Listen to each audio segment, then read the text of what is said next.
Asahi is watching a game trailer on his phone. Disappointed by the game's visuals, he arrives home and finds the door unlocked. He walks inside. Hinako, the girl that looks like someone familiar, greets him. He asks what she's doing. She says she's doing yoga. She gets excited that he brought ice cream. Asahi offers her his ice lolly. He asks her if she thinks she should dress more appropriately since this isn't her place. Hinako asks him why, since she's been dressed like this all this time. Hinako wraps her hands around his neck and asks if he's starting to get conscious of her, while his hormones play helldivers in his pants. Asahi has a sister who's 3 years older than him. Her name is Tsuko, and she's amazing at everything. When she started going to middle school, she invited a friend over for the first time. Her name is Hinako. She has a good-looking face. All naturally. He has the same tastes as his sister. She asks what he means, and he says it's nothing. Asahi tries to leave. Hinako grabs him and tells him to play Mario Kart with her. He denies her request because he has tests coming up soon. She says it's just for 2 hours, but it's already late. He asks if she wants something to eat. She asks what he's going to make. He's in the mood for udon, but says she should choose, since Tsuko will get mad if he chooses what he wants. Tsuko messages Hinako that she's eating out tonight, so they decide to add eggplant. As they eat, Asahi asks why Hinako never seems to be busy. She tells him it's because Tsuko learns how to make meth. 2 years ago,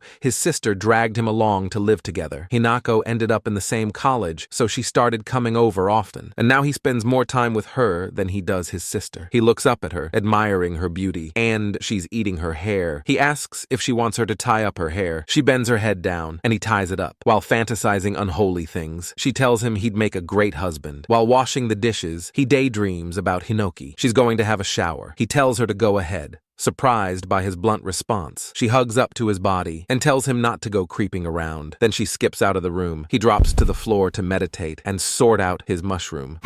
She's been acting this way since he was little. He thought that if she saw him as a guy, she wouldn't make him wash her underwear, and he wouldn't sniff it at 3 a.m. either. The next day, they both bump into each other outside the apartment. It's been a while since he's seen her. Clothes. She asks him if she looks cute. Asahi rates it at 100 million points. She asks how his exams went. He got an average score. She congratulates him. He says she should help him study since her grades are good. She says Tsuko forced her to because she guilt-tripped her into joining the same college. They went up into the apartment, and a famous K-pop group appears on screen. Hinako says the black-haired one looks cute. With Asahi's ego hurt, he asks her, "Aren't you a little bit close?" And she asks if he wants some potatoes. He gets up. Hinako grabs him and tells him to sit down. He starts feeling excited, feeling the kinks coming back, and sits back down. Later, he gets up to go and make food, since Tsuko is eating out again. They sit down to eat. It tastes so good she takes time to. Asahi made it because it looked like she had a bad day. She asks him if it showed on her face. She apologizes for looking that way, but she says she is fine. But our MC can see right through her lies. Awkwardness fills the room. She thinks that because she looks pretty, people misunderstand her as a person. He says beauty is ultimate justice, and unzips his trousers. He yaps a whole-ass essay. He tells her she should be mad about it if it hurts her. But the problem is, she doesn't get mad at anything, so he'll get mad for her. Asahi recalls a girl grabbing her and accusing her of staring at her boyfriend. After this, she prayed that the girl failed her exams. There's also the guy who got mad at her for rejecting him. She prayed that he'd stub his toe. He laughed, and Hinako leaps onto him. The usual until. She gives him a kiss on the cheek. Attack was super effective. She grabs her and pulls away, because that's going too far for him. She looks down, coming to the realization of what she just did. Embarrassed, she shouts that she got a little too happy, trying to justify her actions. Asahi gets up and asks if she wants some strawberries, like nothing happened. While Hinako is flustered, Tsuko arrives home. Upon hearing the shouting, she asks what Asahi did to Hinako. The next day, he arrives home and tries to unlock the door, but the door gets busted open, with Hina to greet him at the door. Her face is giving him pleasure. Happy that she surprised him, he gives her the book. Asahi asks her about her choice of clothing. Since he asked her to dress up properly, she says she is dressed properly. He looks down. She lifts her hoodie up slightly and asks if he wants to see underneath. "Oi, calm down, you monkeys."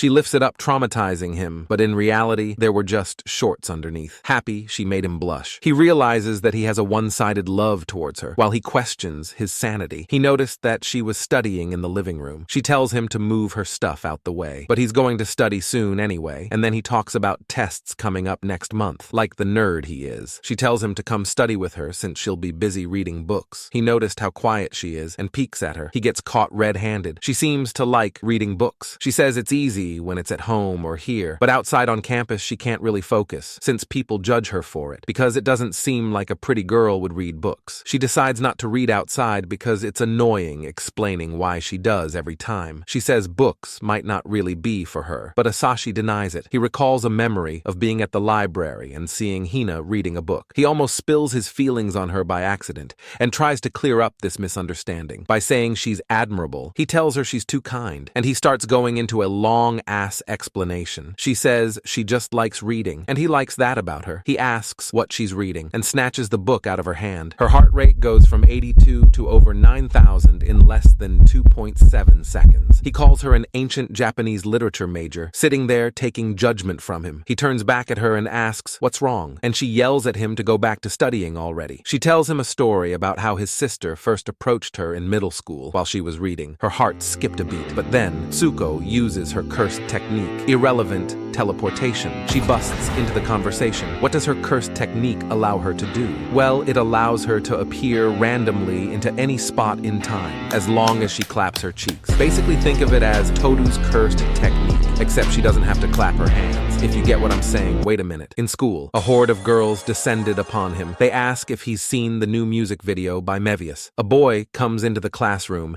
and wants to know if Asashi is still here. He looks up and sees him talking to 3 girls at the same time. He walks over and hands over his notes and asks to join the conversation, but one of them tells him to get lost. The boys watch Asashi and start taking notes. One of the boys is jealous of him and how he's able to get so many girls without even trying. The girl tells them it's because he doesn't have any hidden horny intentions.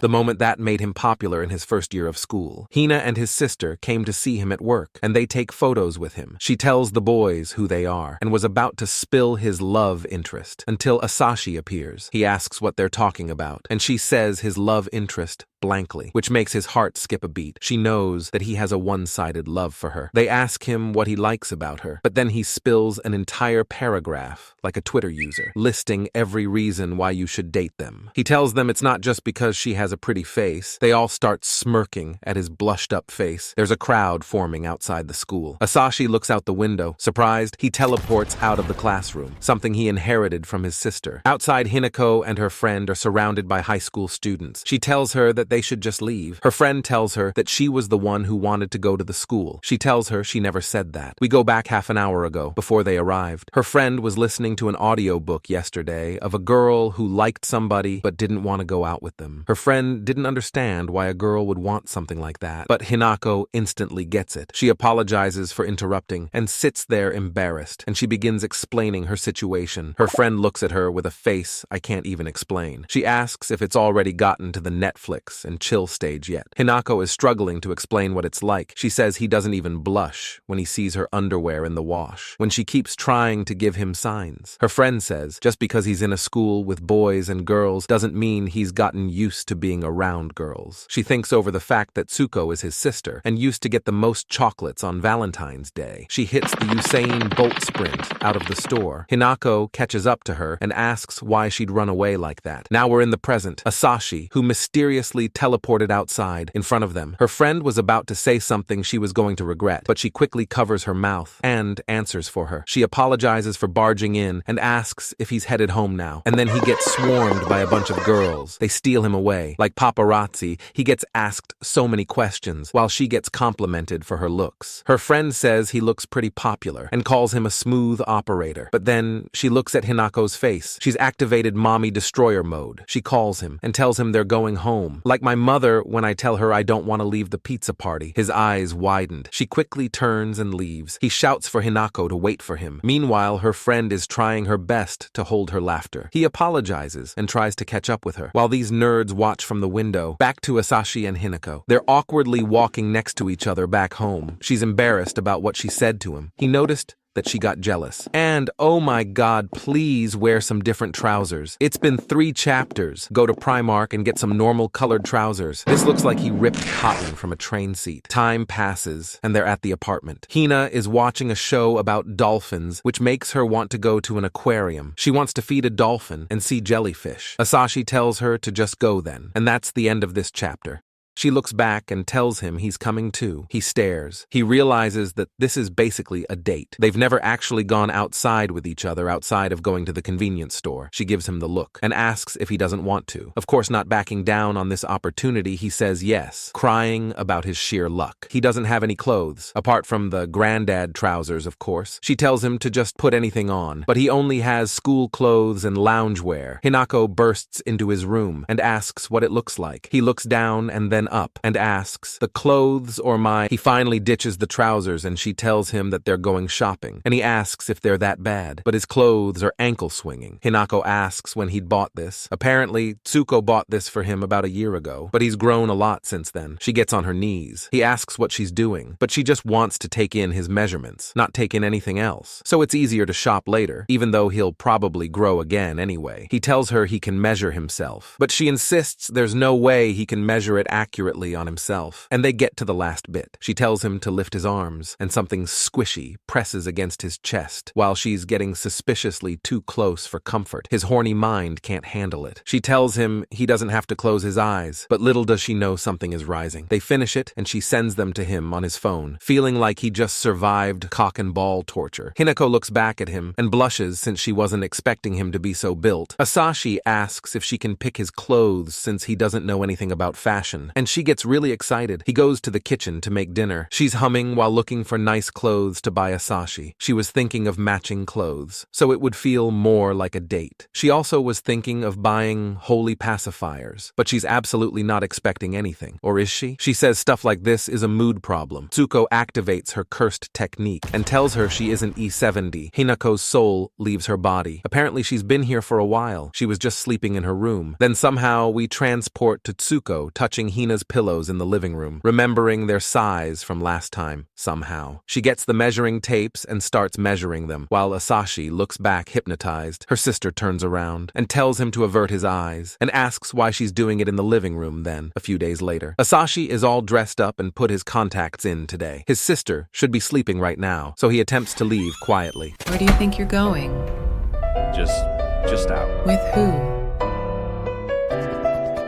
She appears at the meetup spot first. While everyone who walks past admired her, someone calls out to her. She's been standing out here for a while. So they ask if she's waiting on somebody and if she wants to have fun with them. Wait, what? She says she's waiting on a friend, and they say she can come with them too, and they try to touch her. And because the author isn't a discombobulated duck, they decide not to make this an NTR manga. And cue Tsuko's entrance, and she tells them not to touch her, while the boys and Hina admire her beauty. She tells Hina they're leaving. They tell her to wait up and try to get Tsuko to join the orgy. She tells them they're in the way of her date, both of them flabbergasted. He tries to give his friend relationship advice. Anyway, Asashi is in the crowd wondering why Tsuko invited herself out with them. He's fantasizing himself being in that situation. We enter the aquarium, Hina and Asashi side by side. She tells Asashi he looks great. He says it's because her fashion sense is really good, and she thanks him. They both felt a mysterious atmosphere in the room. He starts questioning himself on why Hina would invite him out, even though she has so many other friends. Tsuko appears and asks why he's getting all fidgety. To be honest, I forgot she was even here for a second. They thank her for the tickets, and Hina asks why she'd invite him but not her, which makes her heart drop, and blamed Asashi. She uses the excuse that she seemed busy with assignments. In a rush to get out of this situation, she tells them they should go. Tsuko tells Asashi to get his ass in gear. Instead of daydreaming, they walk around the aquarium seeing all the different kinds of fish. While they stood out like sore thumbs in the crowd, they take pictures of Hinako. Tsuko tells him to get a lower angle, for obvious reasons. They eat food, and later watch the instructors do a performance with the dolphins. They're at the gift shop. He's thinking of who who to give a souvenir to. He looks back and sees the girls talking about who to give their gifts to as well. He asks if Hina wants to eat at their house, but she says she might go home for today. Tsuko gets a call and tells them to give her a minute. While she's gone, Hina tells him to give her his hand. It's a little dolphin charm, and he tells her he already got her one too. Both surprised by this coincidence. Hina basically thanks him. She tells him to keep this a secret from Tsuko. Speaking of Tsuko, she tells Asashi to go home with the bag. Something came up. A girl jumps onto her from behind. Now relax, everybody. Keep both your hands on your device. She thanks Tsuko for coming for her. Both of them are suspicious of her, and she steals her away. The girl glances back at Hinako, and she has a smug look on her face. Asashi says they should head home. He looks back at her, which pisses her off, with Asashi in the middle of it. The new girl is called Utsugi. She went to school with them since their second year of high school. She was in the drama club being tutored by Tsuko. She made the choice to go to the same university as them. Asashi says, so she's just a student, right? While they're spying on her in the distance. Tsuko goes out of her way to tutor her, even though she's already got her own job, and they've been meeting each other more often lately too. It's also because she looks really pretty. Tsuko is obsessed with looks, and almost said yes to someone who confessed to her just because they were cute, and didn't even know who they were, watching like a hawk from a distance. She grabs his hand and yanks him. They end up at the cinema, and they end up getting distracted by the movie rather than watching them. Hina ends up crying because of how sad it was, while sobbing because of the movie. Asashi hands her his handkerchief. Tsuko and Utsugi walk into the arcade while watching them. Hina grabs him and pulls him into a corner, and slams her hands against the wall like it's a typical high school romance manga. She grins while looking down at him. Asashi, rightfully confused, almost had a panic attack because of her awkward, playful behavior. They take a lot of photos. It makes Asashi tired. Later on, they go to a restaurant. At this point, I'm even confused on how they haven't been spotted yet. Hinako wants a piece of Asashi's food and does the cliché food feeding technique. When they finished, Tsuko jump scares them. It appears I'm wrong, they have been spotted, and she noticed them the entire time. Not only are they doing romance clichés, they're also bad at hide and seek. Mission failed. We'll get them next time. Hinako looks around for Utsugi, but Tsuko already sent her home. She asks Asashi what he was trying to do, but it was Hinako who planned this. She tells her that it was because she thought that Tsuko was going to get taken away from her, since she only likes good-looking people. And that girl looks really cute. Also, because she hasn't been spending time with her, even though she's her number one. Tsuko explains the whole situation to her, that she's the daughter of her professor, so she was asked to tutor her. She thought that giving her a reward would help her work harder, but she was just telling her before that hanging out isn't appropriate. She squishes her face and says just because she likes refined things doesn't mean she doesn't like being with her, because she likes her as a person. With this misunderstanding sorted, they hug each other. While Asashi questions what on earth he's witnessing, he gets yoinked behind a corner. It's Utsugi from before. Surprised that she didn't go home, she shouts that she's asking who she is. He explains that they've been friends since middle school. She was warned by Tsuko about something, and she won't give up just yet, and tells him to give her his phone. Her first name is Sarah, and she says he's going to help her out, and disappears, wondering how he's supposed to do that. He walks back to them, and they ask where he ran off to. He explains what happened, and her sister asks why he's calling her by her first name, and it's because she just added him on his phone. Hinako is pissed off and starts yelling at him, since that girl just got his number, while Tsuko watches from the sidelines. It's just another day with Asashi working like a housewife. He checks the time, and Hina arrives home soon. Meanwhile, she's down the hall. She decided to learn Asashi's favorite K-pop band, so she can finally keep up with his conversations. She walks through the door. There's dead silence throughout the house. She thought that he'd be here to greet her. Maybe he's studying in his room. She opens the door and gets confetti blasted at her face. Asashi says happy birthday to her, confused. He says congrats on being 20. She thought that Tsuko was busy. He said he planned it anyway since he knew she was coming over today. She swoops in to give him a hug, and he finally learns to dodge it. He shows her all the food he made her, and tells her she can eat as much as she wants. He says he got help from a few girls in the cooking club. Of course they were excited to help, because of how pretty she is. Hinako asks him why he joined the cooking club. He was in a basketball club in middle school. He asks if there's someone he likes inside of the club. He tells her there isn't, but the club is full of girls, so there's no reason he'd join it. He says, do I have to tell you, ever since she started coming here, she's been eating with them more often, so he thought it'd be better if she had nicer food. It would have been fine if it was was just his sister. He yapped so much that he forgot to turn the soup off and would have burned the apartment down.